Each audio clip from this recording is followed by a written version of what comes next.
दोस्तों, इंदौर के Holkar cricket stadium में आज जैसे ही सीरीज का आखिरी वनडे शुरू हुआ, पूरे माहौल से साफ झलक रहा था कि यह मुकाबला यादगार बनने वाला है। दर्शकों से भरे स्टैंड्स, हर दिशा से उठता भारत भारत का शोर और मैदान पर उतरती टीम इंडिया का आत्मविश्वास, सब कुछ एक खास कहानी लिखने का इशारा कर रहा था। पहली ही कुछ गेंदों में भारतीय बल्लेबाजों ने बता दिया कि आज वे सिर्फ खेलने नहीं बल्कि दबदबा बनाने आए हैं। आक्रामक सोच, सटीक शॉट्स और बेखौफ अंदाज ने न्यूजीलैंड के गेंदबाजों को शुरुआत से ही बैकफुट पर धकेल दिया। कीवी गेंदबाज हर ओवर में नई रणनीति के साथ लौटते रहे। कभी लाइन बदली, कभी फील्ड सेटिंग बदली, लेकिन भारतीय बल्लेबाजों की लय टूटने का नाम ही नहीं ले रही थी। कभी गेंद कवर के ऊपर से सरकती दिखी तो कभी मिड विकेट के पार जाकर बाउंड्री से टकराई। हर चौके छक्के के साथ स्टेडियम का जोश और ऊंचा होता चला गया। यह सिर्फ रन बनाने की पारी नहीं थी, बल्कि एक साफ संदेश था, इस सीरीज पर भारत की पकड़ मजबूत है। तो दोस्तों, इस वीडियो में हम आपको आज की इस धमाकेदार पारी के हर अहम पल से रूबरू कराएंगे। किसने खेला सबसे शानदार शॉट, किस बल्लेबाज ने न्यूजीलैंड की गेंदबाजी की योजना बिगाड़ दी और कैसे भारत ने मैच पर अपनी पकड़ मजबूत की। लेकिन उससे पहले आप हमें कमेंट में जरूर बताइए, क्या आपके हिसाब से यह वनडे सीरीज पूरी तरह भारत के नाम होने वाली है? और अगर आप टीम इंडिया के सच्चे फैन हैं तो वीडियो को लाइक और शेयर करना बिल्कुल ना भूलें। दोस्तों, इंदौर के होलकर क्रिकेट स्टेडियम में यह मुकाबला जिस अंदाज में आगे बढ़ा, उसने हर क्रिकेट फैन को आखिरी ओवर तक बांधे रखा। भारत और न्यूजीलैंड के बीच वनडे सीरीज के इस मैच में भारतीय कप्तान केएल राहुल ने टॉस जीतकर पहले गेंदबाजी का फैसला किया। शुरुआत में यह फैसला थोड़ा चुनौतीपूर्ण लग रहा था, क्योंकि पिच बल्लेबाजी के लिए अच्छी दिख रही थी और आउटफील्ड से गेंद तेजी से निकल रही थी। न्यूजीलैंड के ओपनर्स टॉम लैथम और टिम सैफर्ट ने इसी का फायदा उठाया। दोनों ने शुरुआती ओवरों में कोई जल्दबाजी नहीं दिखाई, सिंगल डबल के साथ साथ खराब गेंदों को बाउंड्री तक पहुंचाया और भारतीय गेंदबाजों को लगातार काम में लगाए रखा। पहले 8 ओवरों में ही स्कोर 58 तक पहुंच गया था और भारत को विकेट की तलाश थी। ब्रेक थ्रू 9वें ओवर में मिला, जब मोहम्मद सिराज की अंदर आती गेंद पर सैफर्ट 33 रन बनाकर एलबीडब्ल्यू हो गए। यह विकेट भारत के लिए राहत लेकर आया, लेकिन लैथम ने अपनी पारी जारी रखी। उनके साथ क्रीज पर आए केन विलियमसन और दोनों ने मिलकर पारी को संभालते हुए स्कोरबोर्ड को आगे बढ़ाया। लैथम ने ड्राइव और कट से रन निकाले, वहीं विलियमसन ने अपने क्लासिक अंदाज में गेंद को गैप में खेला। 20 ओवर पूरे होते होते न्यूजीलैंड एक विकेट पर 118 रन बना चुका था और मैच पूरी तरह संतुलन में दिख रहा था। यहीं से भारत ने वापसी की। कुलदीप यादव को गेंद सौंपी गई और उन्होंने अपनी विविधता से बल्लेबाजों को उलझा दिया।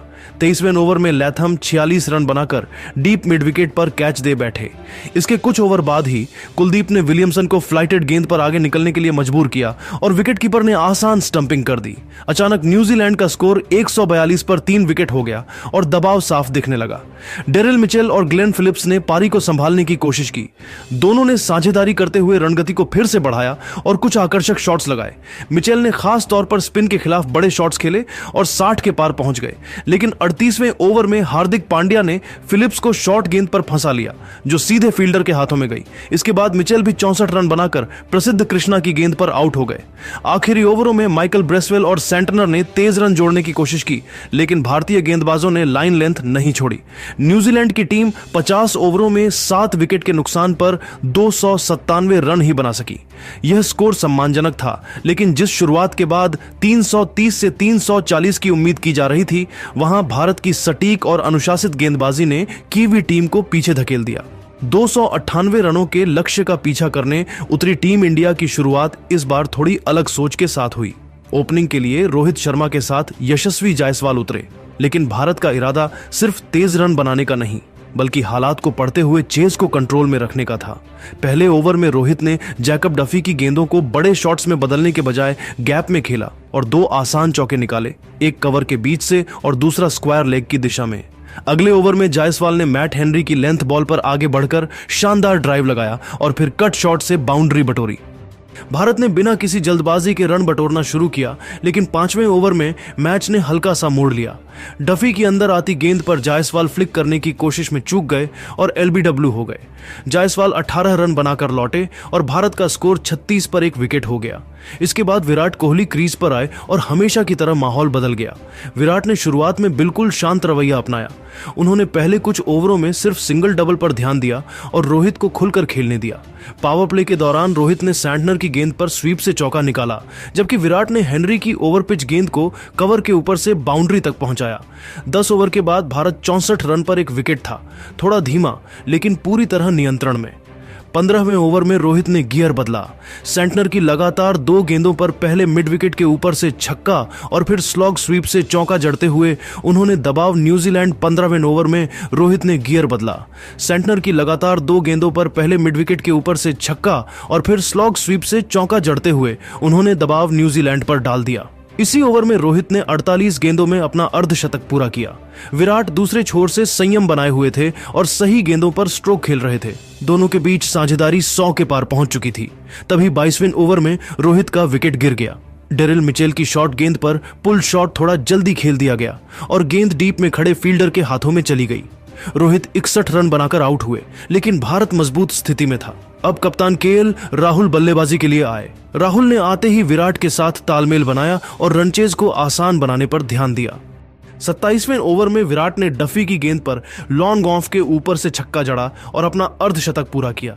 इसके बाद उन्होंने आक्रामक अंदाज अपनाया, कभी कवर ड्राइव, कभी मिड विकेट फ्लिक।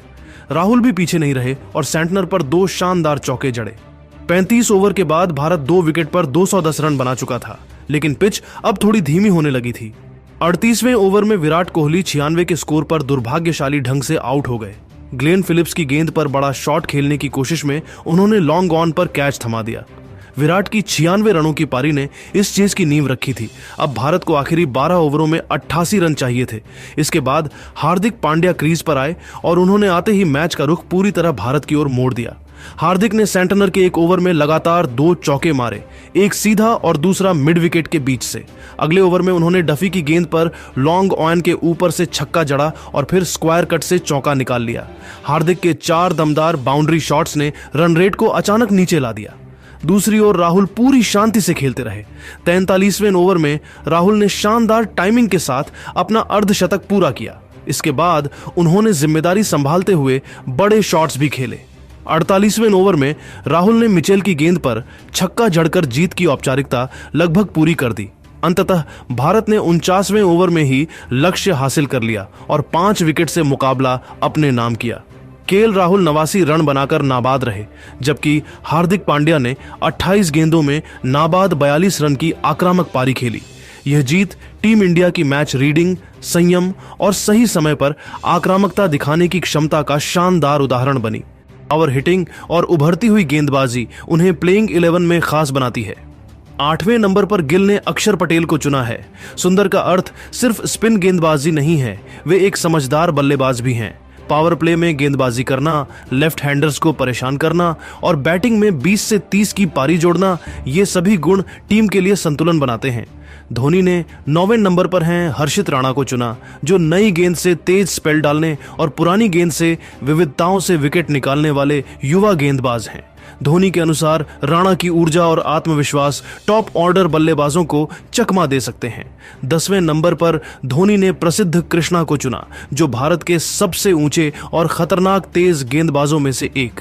उनकी हिट द डेक गेंदें और मूवमेंट शुरुआती विकेट दिला सकती हैं। 11वीं और आखिरी पसंद है कुलदीप यादव। धोनी जानते हैं कि कुलदीप वह गेंदबाज हैं जो किसी भी पिच पर खेल का रुख पलट सकते हैं। उनकी टर्न, फ्लिपर और गुगली न्यूजीलैंड के बल्लेबाजों के लिए बड़ी चुनौती साबित होंगे। कुल मिलाकर भारत की यह टीम अनुभव, युवापन, प्रतिभा और संतुलन का शानदार मिश्रण है।